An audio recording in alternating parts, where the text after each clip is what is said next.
Hey guys, today we are doing a 3-color marker challenge. I'm going to be picking them randomly from this beautiful bag here I got that I showed off in my last video. Holds all of my markers ever so nicely, and we're going to close our eyes, dig around, and pick a few markers. I was debating on whether or not I wanted to get all of the numbers and colors down and write them in like one of those random picker generator things, but I was like, you know what, I got this big old bag that they all fit into now. Like they are different sizes, which is one of the things that kind of worried me, because like these are obviously more triangular, these are obviously like thick and circular, and these are ovular, so it's like you kind of know. But I think I'm just gonna like spin it around and just kind of put my hand out there, grab it, and snatch it, so I don't really have time to figure out what kind of marker it is. But okay, all right. Believe me, I'm closing my eyes.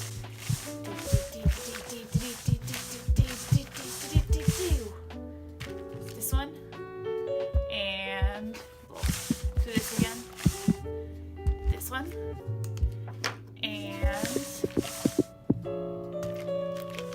this one. All right. Oh, okay. All right. I'm not upset with these colors. So we have smoky blue Copic sketch marker, B45. I love this color. Peach, which is one of my Prismacolor markers. So this one won't have the sketch nib, like the brush nib, but it does have a chisel on one side here, and then a fine point one on this side. Spring green, okay, so it's gonna be a little bit of a lighter yellowy green color. And again, a Prismacolor marker, so it's gonna have the chisel and the fine point. All right, so I'm gonna sketch up a few things that I think I can do with these colors, and we'll get to work. So I start out here with just laying down the colors that I had available to me, and then mixing them all together here on the side, just so I knew if I layered them, what would it look like and all that kind of stuff. Since I only have 3 colors I can use, I want to utilize them as much as I can. I knew going into this that I wanted to do something kind of springy and cheerful, just because that pink and that green especially were just very bright and happy and reminded me of flowers and grass. So I wanted to do a character that incorporated nature in them somehow. So you'll see the one sketch on the top right that has like the long flowy kind of mountain looking hair. That's kind of where the incorporating of the nature in their character design came from. So they had that lady. I was just drawing a bunch of ladies, and I was like, you know, maybe I should try to draw a more masculine character this time. And I wanted to go from more of a like soft boy aesthetic, if that makes sense, because I wanted this to be kind of florally.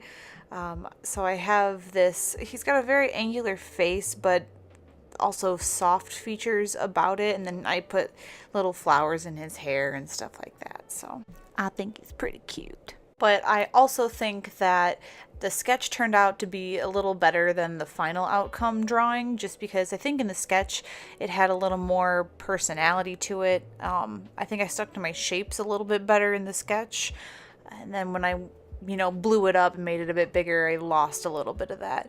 But it's alright, I still have the sketch, and I still really like the outcome that I had from this experience. Alright, so we're going from the sketch now to the final drawing. I'm just using some mixed media sketchbook paper and just going in right now with the mechanical pencil still. And you'll see with this character, I did emphasize a few things. Like I really wanted that curved jaw, and I really wanted a really long neck. Just an aesthetic I wanted to go with. If you've ever looked through any of my work, you'll notice that I do enjoy very angular jaws on a lot of my characters, so no big surprise. I love giving my characters little pieces of jewelry just to kind of give them more personality. So like he has this little guitar pick necklace that I put I keep saying a little. I put a normal sized lightning bolt on it just as a decoration, and then he's got one ear pierced twice. I think that kind of helped balance this too, because his big hair poof is on the top left, and so to balance it out, I wanted to put some more things on the bottom right. There you go. Problem solved. I've kind of just made the complete transition away from using microns in my pieces to just using Tombows, and I have a 2-pack right now where the blue one that's more tinted that I'm using right now is like the harder, sharper nib, and then the other one is a little more flexible so you can get more varying lines. Going in with the hard one at first, just like I kind of would with the microns, and then I'll go back over some other lines like now to emphasize and give line variety to the entire piece. So the flowers in his hair were originally supposed to be based off of azalea flowers, and I feel like when I inked them and then colored them in, they looked kind of more like hibiscus flowers, so I'm just gonna say that they're just a flower of my imagination, because as an artist, you're allowed to do that. Right? That's fine, right? Now for the background, I didn't want to leave it completely blank, and I wasn't really feeling a solid shape or anything behind him. So instead, what I did is I made some vines with the flowers and leaves on it, and just to kind of frame the piece in nicely. At the bottom, it rounds out more where I stop the lines for the shirt, but at the top, it's hard edged. It kind of looks like an upside down tombstone shape, and yeah, I don't know. I really like the composition for this illustration in the end. Now, something I normally don't do that I did for this one was purposely leave out spaces for the white of the paper to stay, rather than going back in with a white gel pen or something like that. Because normally what I do with my marker illustrations is I put the whole color down and then I'll layer up on top of that. So I'll start with the lightest color possible and blah blah blah, and then if I want to go in and add super highlight marks, I'll use the white gel pen. But since I was so limited with my colors, I just decided to go for a more blocky look, and I think it ended up looking really cool and dramatic. For shading, I'm just using the smoky blue over everything.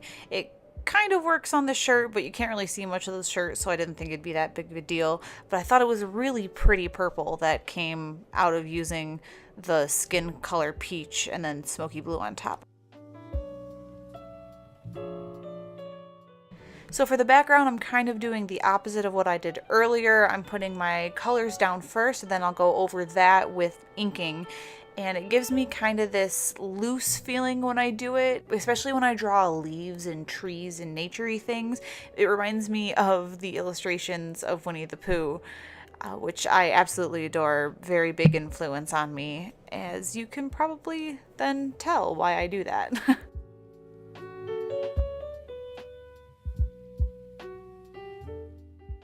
And then as usual, one of the last things I'm doing here is just going in with my white Jelly Roll pen, using it to make extra highlight marks and then quote unquote cut his head out from everything else. So I lined all around his hair to stand out from the vines, and then just his chin to stand out from his neck. Overall, I really enjoyed doing this, even though I still like the sketch better than the outcome, but I had so much fun with this. I honestly feel like I really lucked out with the colors I randomly picked. If you guys want to see any of my new videos, please subscribe to my channel, and I will see you guys in the next video. Thanks for stopping by.